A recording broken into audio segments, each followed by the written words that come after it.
Hi, I'm Sarah Calgill, along with Andrew Moran, Dave Patterson, Graham Noble, and John Klar. And this is the Conservative Five, an online TV news production of Liberty Nation News.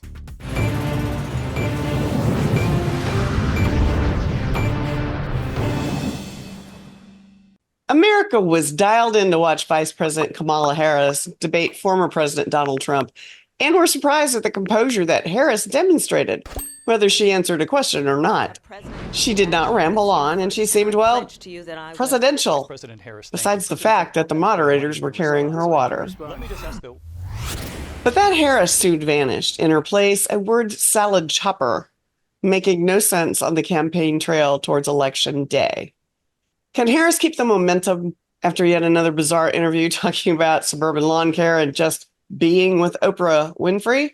We're going to turn to Graham to help us out and understand this weird salad phenomena. Well, I think this election cycle obviously bears at least one resemblance to 2020, and that is, of course, the rampant Trump derangement syndrome, which manages to, it really is what saved Biden in 2020, and it may, I'm not sure that it's going to save Kamala Harris's campaign exactly, but it might do. But the reason why she is still afloat at all is simply this, the fact that half of the people in this country have been kind of indoctrinated into believing that Donald Trump is the Antichrist. Because if you look at it, I mean, her debate performance, I think a lot of people are giving her much more credit for that debate performance than she deserves. She didn't make any dreadful mistakes, and she mostly avoided word salads, but she didn't actually say anything of any substance. And I believe that kind of some polls that came out after that debate showed that she didn't really move the needle in her direction with her performance. If anything, perhaps Trump was a little out of sorts almost. And I think maybe that's what gave people the impression that Kamala did so well compared with Trump, as opposed to his normal self. The appearance on Oprah was so awful that I would say that in any other presidential campain in which her opponent's name wasn't Trump, that performance on Oprah would have ended it for her. She'd be done. To just be. It was just terrible. There was one point in that show where she actually did a monologue which lasted 2 minutes. 2 minutes. And during that monologue, she said absolutely nothing that made any sense. And just to give you one line, out of that monologue, she said, "Let's come together with the character that we are so proud of about who we are." And I'm going to tell you this for a fact, and this is not an opinion. It's not open to debate or dispute. This is a fact. That monologue was the worst 2 minutes of television since the Baird television first made its debut in the late 1920s. That is how bad it was. We are an optimistic people. It looked like Oprah was in pain. She was like, "God, shut up. Can we please move on?" I mean, you could absolutely how do you handle that? You could absolutely tell that Oprah was thinking to herself, "Please make it stop. Please stop talking." And I think at least half of the audience, by the expressions on their faces, they felt the same way. It was just absolutely, I can't keep repeating myself. It was just absolutely dreadful.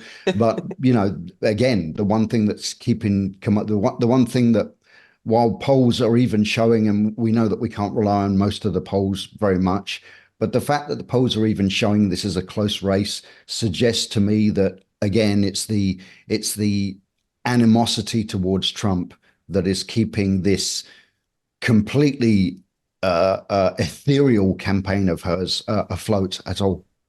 Dave, what are the odds she'll be sequestered, much like Biden, after that last interview? Well, Sarah, first of all, I want to put what I'm going to say in context. I come from a middle-class family. all of my family were middle class. The maid was middle class. The chauffeur was middle class. The upstairs maid was middle class. Our cook was middle class. So I can identify with the plight of the middle class. To your question, though, the odds are 100 to 1 she'll be kept from the public and a curious press, if there is such a thing.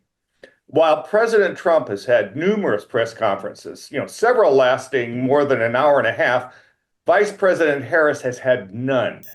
Her exposure to anything that looks like a probing question have shown her to be vapid, repetitious, with memorized bullet points and policies, that lack detail. And, how would they work?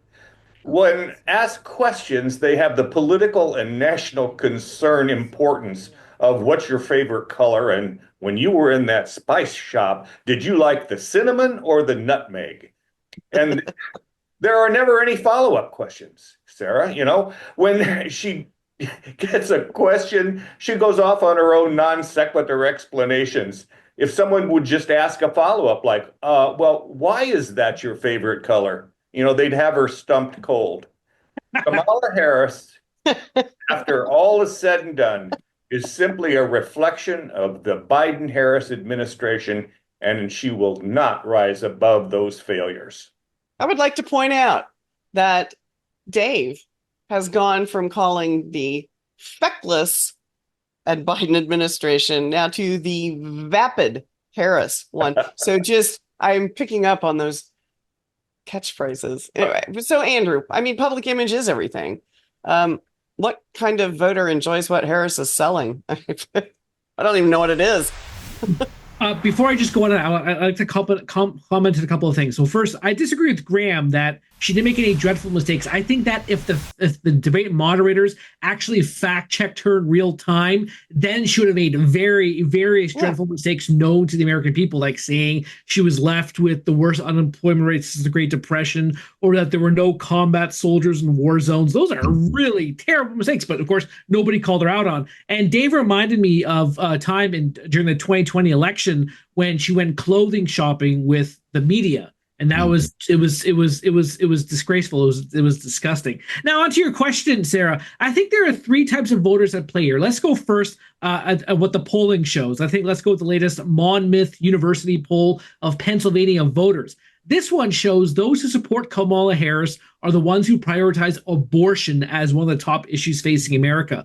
Many polls also support this. I think the second type of voter are the woke white men for Kamala individuals who want to appear feminist and joyful and woke and all this just hot garbage. And finally, Graham referenced this, those who just absolutely loathe Donald Trump and want anybody but him, even if they've had a disastrous past 4 years. So on the flip side, if you look at similar polling, let's go with the latest NBC News poll. It showed that those who prioritize immigration, economy, and the border are more likely to support Trump. So you have one class of voters who think abortion is a top issue, who go for Harris, and those who want a better economy support Trump. So those are the class of voters you have heading into November.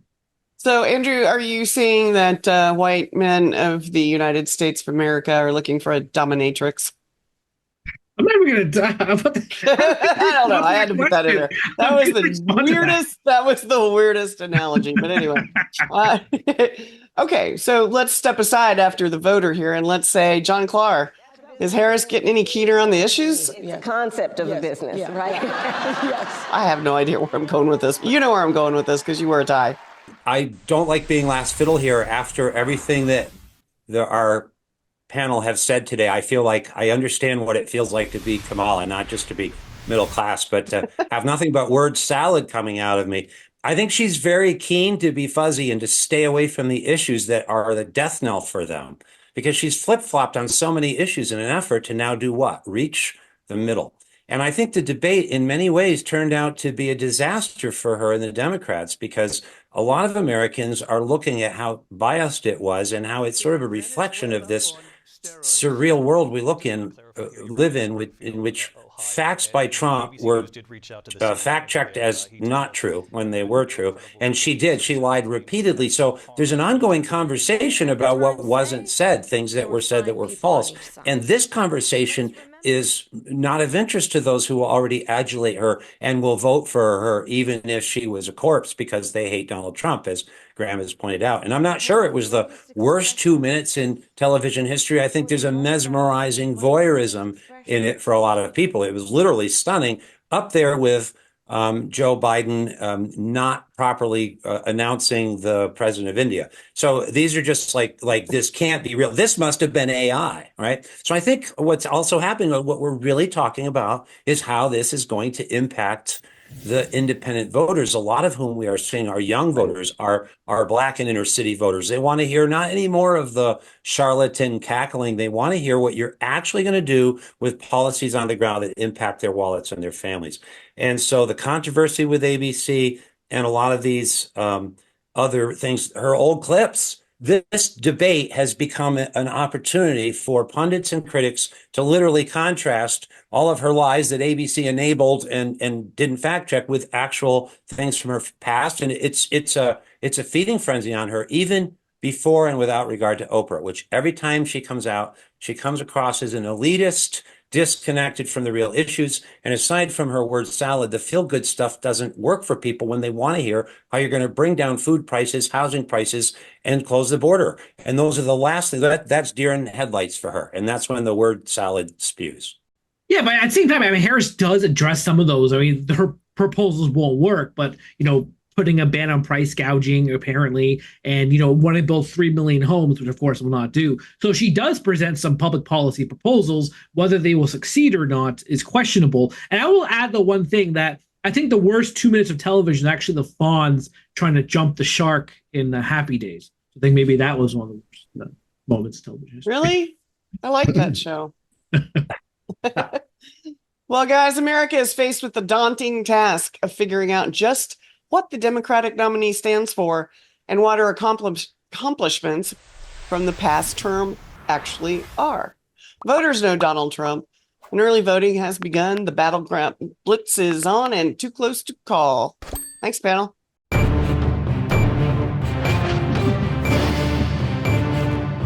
That's it for our Conservative 5 panel today. Check out our other C5 shows and segments on your favorite video platform.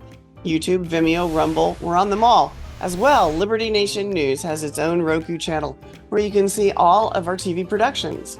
Now, Liberty Nation does not endorse candidates, campaigns, or legislation, and this presentation is no endorsement. I'm your host, Sarah Cowgill. Thanks for joining us today for Free Thinking, Free Speech, LibertyNation.com.